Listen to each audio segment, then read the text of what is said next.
Hello friends, welcome back to my channel. तो आज का टॉपिक है comparative statement of profit and loss. इसका मतलब है आज हम लोग कंपैरेटिव इनकम स्टेटमेंट का, इसका दूसरा नाम है comparative income statement. In this video आज हम लोग बात करेंगे इसका डिफिनीशन और फॉर्मेट एंड उससे रिलेटेड एक क्वेश्चन। ठीक है, तो सबसे पहले आज हम प्रॉफिट एंड लॉस के बारे में थोड़ा सा जान लेते हैं। ठीक है, तो प्रॉफिट एंड लॉस अकाउंट तो आपने पढ़ा होगा, लेकिन फिर भी आज थोड़ा सा क्योंकि इससे रिलेटेड टॉपिक है इसलिए थोड़े से इसका डिफाइन भी इसको मैं कर देती हूँ। तो प्रॉफिट एंड लॉस अकाउंट एक ऐसे अकाउंट है जिसमें एक ईयर में जितने भी ट्रांजेक्शन होते हैं, ट्रांजेक्शन बिजनेस से रिलेटेड करते हैं, एक ईयर में जितने भी ट्रांजेक्शन होते हैं उसका रिजल्ट देता है। और किस रूप में देता है, या फिर वो ग्रॉस प्रॉफिट में दिखाएगा या फिर वो नेट प्रॉफिट में दिखाएगा। ठीक है, तो क्या होता है ना कि सारे जो हम लोग आइटम्स दिखाते हैं उसका क्लियर तरीके से हम लोग दिखा नहीं पाते। यानी कि मतलब मेरे कहने का मतलब ये है कि सेल्स हो या फिर कॉस्ट ऑफ सेल्स, ये सब तो आइटम दिखाते हैं ना प्रॉफिट एंड लॉस अकाउंट में। तो सेल्स हो गया या फिर कॉस्ट ऑफ सेल हो गया या फिर ऑपरेटिंग एक्सपेंसेस हो गया, ग्रॉस प्रॉफिट हो गया, नेट प्रॉफिट हो गया, इन सब में किस स्पीड से प्रॉफिट हो रहा है, किस स्पीड से लॉस हो रहा है, यानी कि वृद्धि हो रहा है और कमी हो रहा है, इसका जानकारी क्या net profit and loss account में मिलता है? नहीं मिलता है। ठीक है, तो इसकी जानकारी प्राप्त करने के लिए यानी कि लेने के लिए, इसके बारे में हम लोग और अच्छे से जानने के लिए हम लोग क्या तैयार करते हैं? Comparative statement of profit and loss. Okay, तो चलिए अब बात करते हैं इसके फॉर्मेट के बारे में। तो सबसे पहले तो हेडिंग दीजिएगा। ठीक है, comparative statement of profit and loss for the year ended. जो भी आपका ईयर दिया मेंशन किया हुआ रहेगा क्वेश्चन में, एक प्रीवियस ईयर रहेगा और एक करंट ईयर रहेगा। ठीक, करंट ईयर रहेगा, तो आप दोनों यहाँ पे दिखाइएगा। तो हम कितना कॉलम ड्रॉ करेंगे? 5 कॉलम, एक पार्टिकुलर्स के लिए, एक प्रीवियस ईयर के लिए, एक करंट ईयर के लिए और एक absolute change, increase and decrease, यानी कि ये दोनों में जो डिफरेंस हो रहा है उसके लिए कॉलम ड्रॉ करेंगे। द लास्ट कॉलम है परसेंटेज चेंज। परसेंटेज चेंज जो भी इंक्रीज हो रहा डिक्रीज हो रहा उसके लिए हम लोग एक कॉलम ड्रॉ करेंगे। ठीक है, 4-5 कॉलम समझ में आ गया आपको? Particulars, previous year, current year, absolute change, increase and decrease, percentage change, increase और डिक्रीज, यानी बढ़ भी सकता है वो घट भी सकता है। चलिए अब बात करें तो सबसे पहले क्या लिखना है आपको? Revenue from operation. इसका सेकंड नेम है नेट सेल। अगर क्वेश्चन में कभी नेट सेल दिया हो रहा है तो आप इसको कंफ्यूज मत होइए। ये किसके बारे में बात कर रहा है? रिवेन्यू फ्रॉम ऑपरेशन के बारे। सेकंड है अदर इनकम। अदर इनकम लिखेंगे। थर्ड देखिए टोटल रिवेन्यू। ये इन दोनों को, रिवेन्यू फ्रॉम ऑपरेशन और अदर इनकम को आपस में जब ऐड करेंगे तो क्या निकलेगा? Total revenue. फोर्थ लिखना है आपको एक्सपेंसेस, खर्च। तो किस किस में खर्च होगा? देखिए, cost of material consumed, purchase of stock in trade, जो भी मटेरियल आपको बनाने में यूज हो रहा, खर्च लग रहा, वो एक्सपेंसेस जाएगा। एक्सपेंसेस से तो आप समझ ही रहे होंगे मैं किस बारे में बात कर रही हूँ। Purchase of stock in trade, आपने स्टॉक करने के लिए जो जो मटेरियल्स खरीदा है, परचेज किया है, वो जाएगा, खर्च हुआ है उसमें खरीदने में ना, वो जाएगा इसमें। Change in stock of finished goods, work in progress and stock. ठीक है, आगे देखिए,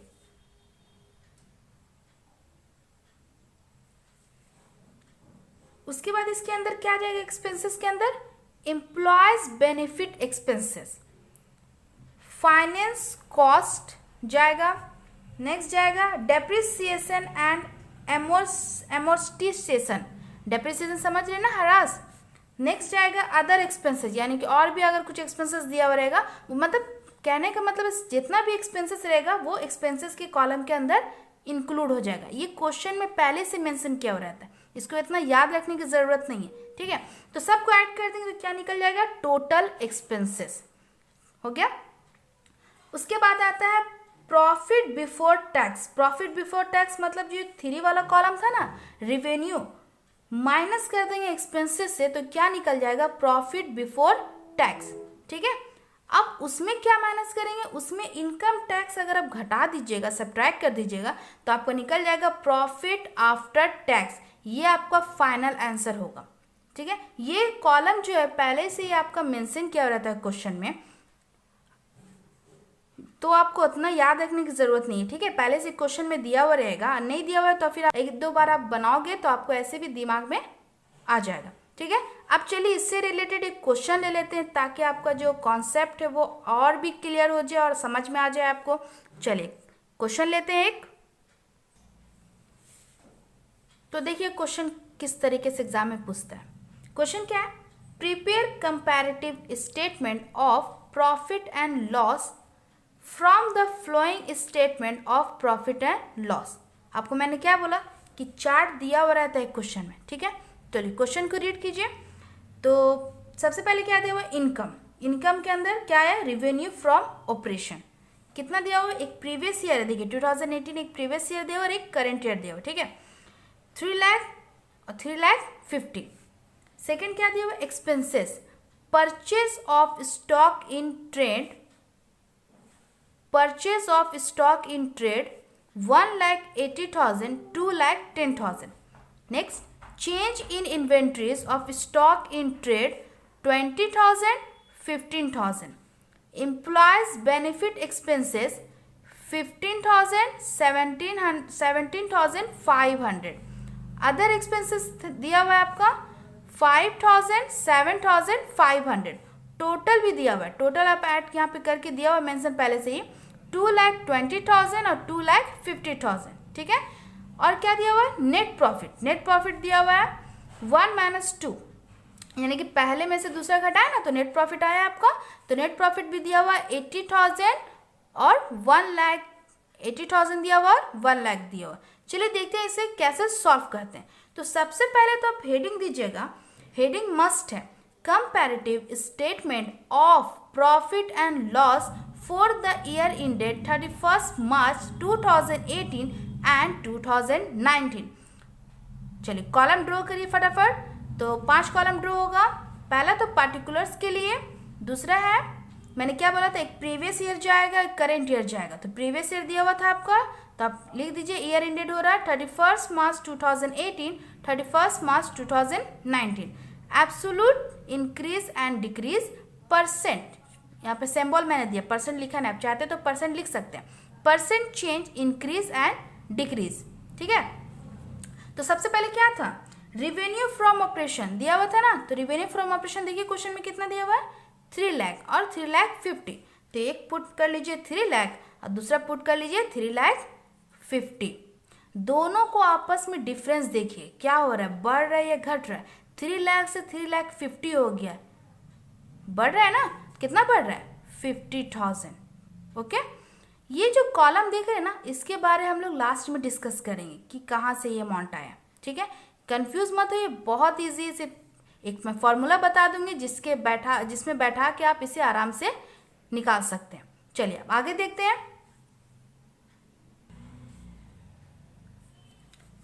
सेकेंड क्या ड्रॉ करना है, एक्सपेंसेस। ठीक है, एक्सपेंसेस के अंदर क्या क्या आया, purchase of stock in trade.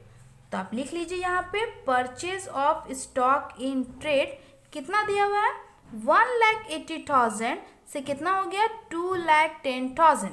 चलिए यहाँ पे पुट कीजिए 1,80,000, 2,10,000। चलिए बताइए बढ़ रहा है या घट रहा है, दिख रहा है ना कि बढ़ रहा है। 1,80,000 से 2,10,000 हो गया, इट मीन्स क्या हो गया, ये बढ़ गया ना। कितना बढ़ गया, 30,000 से। यहाँ पे लिख दीजिए आप। ठीक है, चलिए आगे देखिए, change in inventories of stock in trade कितना है, 20,000 से हो गया 15,000। तो आप लिखिए यहाँ पे change in inventories of stock in trade 20,000, 50,000। अब बताइए यहाँ बढ़ रहा है कि घट रहा है, घट रहा है। 20 से कितना हो गया, 15। देखिए जब घटेगा ना तो हम इसे ब्रैकेट में दिखाएंगे। ओके, तो 5,000 घट रहा था, लिख दीजिए यहाँ पे ब्रैकेट में आप। चलिए आगे देखिए, एम्प्लॉयज बेनिफिट एक्सपेंसेस कितना है हमारे पास, 15,000 से 17,500। यहाँ पे लिखिए आप एम्प्लॉय बेनिफिट एक्सपेंसेस 15,000 से 17,500। क्या हो रहा है, ये बढ़ रहा है ना, कितना 2500 लिख दिया यहाँ पे हमने। चलिए आगे देखिए, अदर एक्सपेंसेस कितना दिया हुआ है 5000 से 7500 लिख दीजिए यहाँ पे। अदर एक्सपेंसेस 5000 से 7500 क्या हो रहा है, इंक्रीज हो रहा है, बढ़ रहा है हमारा, कितना बढ़ रहा है 2500। अब यहाँ पे टोटल है, टोटल दिया हुआ है ना, तो आप भी टोटल कर लीजिए यहाँ पे। टोटल एक्सपेंसेस, जब सब total expenses it means that इसको छोड़ के ये आप ऐड नहीं करना है, आपको ये एक्सपेंसेस ये ऐड करना है। तो ये 1,80,000, 20,000, 15,000 और 5,000 जब ऐड कीजिएगा तो आपका आंसर आएगा 2,20,000। उसी तरह इस कॉलम को ऐड कर लीजिए तो आपका आंसर निकलेगा 2,50,000। ठीक है, फिर अब देखिए यहाँ पे, यहाँ तो एक माइनस में था, तो क्या करना है आपने 30,000, 2,500, 2,500 ऐड कीजिएगा और ऐड करने पे 5,000 माइनस कीजिएगा। जब माइनस है तो आपको माइनस करना है। ओके, कितना आ गया 30,000। क्लियर है यहाँ तक। चलिए अब बात करते हैं नेट प्रॉफिट, जो यहाँ पे क्वेश्चन में दिया हुआ नेट प्रॉफिट कितना है 80,000 और 1 लाख, 80,000 और 1 लाख। ये जो दिया हुआ ना आपका आंसर भी इतना आना चाहिए, आपको ये कैलकुलेशन करके इतना आंसर आपका आना चाहिए। देखिए कैसे आएगा, तो नेट प्रॉफिट कितना है क्या बताएं, 1 से माइनस कर दीजिए 2, 1 ये वाला 1 में बात कर रही हूँ, ये वाला 1 और ये वाला 2, तो इसको जब ऐड किए थे ना आपने कितना आया था 3 लाख, और ये एक्सपेंसेस पूरा ऐड किए तो कितना आया आपका 2,20,000। अब ये दोनों को आपस में सब्ट्रैक्ट कर दीजिए, क्योंकि यहाँ नेट प्रॉफिट तभी निकलेगा जब आप माइनस कीजिएगा, तो सब्ट्रैक्ट किए तो कितना आ गया मेरा 80,000। ओके, चलिए उसी तरह सेकंड कॉलम को भी सेम करना है, ऊपर 3,50,000 से 2,50,000 माइनस कर दीजिए तो आपका निकल जाएगा 1 लाख। देखिए मैच कर गया ना, 80,000 और 1 लाख, 80,000 और 1 लाख। इसका मतलब है आपने क्वेश्चन अपना सही बनाया। अगर ये मैच नहीं करता है तो फिर कहीं गड़बड़ कुछ हो रहा है और आपका क्वेश्चन फिर आंसर फिर आपका क्या हो रहा है, रॉन्ग हो रहा है कुछ। चलिए, और इसका मैं बात करूं तो 50,000 ये है आपका, और इसको जब कहिए तो कितना आया था 30,000, दोनों को आपस में सब्ट्रैक्ट कर लीजिए तो आपका निकल गया 20,000। अब ये लास्ट कॉलम बच गया है, इसका कैसे निकलेगा ये, तो फॉर्मूला देखिए इसका एक, absolute increase and decrease divided by previous year. अब देखिए एब्सोल्यूट इंक्रीज डिक्रीज क्या हो रहा था, ये दिख रहा है आपको 50,000। चलिए यहाँ पे पुट कर लीजिए 50,000, और प्रीवियस ईयर कौन था मेरा 3 लाख था, ये 3 लाख, इसे लिख दीजिए नीचे इंटू 100 से डिवाइड दीजिए तो आपका आंसर निकलेगा 16.67। तो आप यहाँ पे एक डाल दीजिए। चलिए एक और देखिए ताकि आपको अच्छे से समझ में आए। तो सेकेंड वाला एब्सोल्यूट इंक्रीज एंड डिक्रीज 38,000 यहाँ बैठाइए। प्रीवियस ईयर कितना दिया हुआ है 1,80,000, इसके आप नीचे पुट कर दीजिए इंटू 100। जब इसे सॉल्व कीजिएगा तो आपका आंसर निकलेगा 16.67, ये भी आप डाल दीजिए। ठीक है, तो इसी तरह आप सारे परसेंटेज खुद से निकाल के देखिए। आई होप ये सारे परसेंटेज निकल जाएंगे। ठीक है, लेकिन ये फॉर्मूला आप इसे याद कर लीजिए अच्छे से इस फॉर्मूले को, और इससे आप परसेंटेज को आराम से निकाल सकते हैं। सारे परसेंटेज आपके निकल जाएंगे किसी भी क्वेश्चन में हो, comparative statement also, balance sheet हो, कंपैरेटिव स्टेटमेंट बैलेंस शीट हो, कोई भी हो, इस फॉर्मूला को पुट कीजिए और आपका परसेंटेज इंक्रीज एंड डिक्रीज का जो कॉलम है आराम से निकल जाएगा। ठीक है, तो चलिए एक क्वेश्चन मैं दे देती हूँ आपको ताकि आप इसे प्रैक्टिस करें उसे और बनाने की कोशिश करें। तो क्वेश्चन देखिए, इनकम दिया हुआ है, इनकम है रिवेन्यू फ्रॉम ऑपरेशन 40 लाख, और इस प्रीवियस ईयर में 40 लाख है और करंट ईयर में 40 लाख है, तो इसमें कोई भी चेंजिंग नहीं होगा। ठीक है, अदर इनकम 40,000 है और 44,000 है, टोटल करके दिया हुआ यहाँ पे आपका 40,40,40,000 और यहाँ पे भी है 40,44,000। एक्सपेंसेस दिया हुआ है, purchase of stock in trade 26 lakh 28 lakh, change in inventories of stock in trade 2 lakh 1,92,000, employees benefit expenses 3,20,000, 3,00,000 से 3,92,000।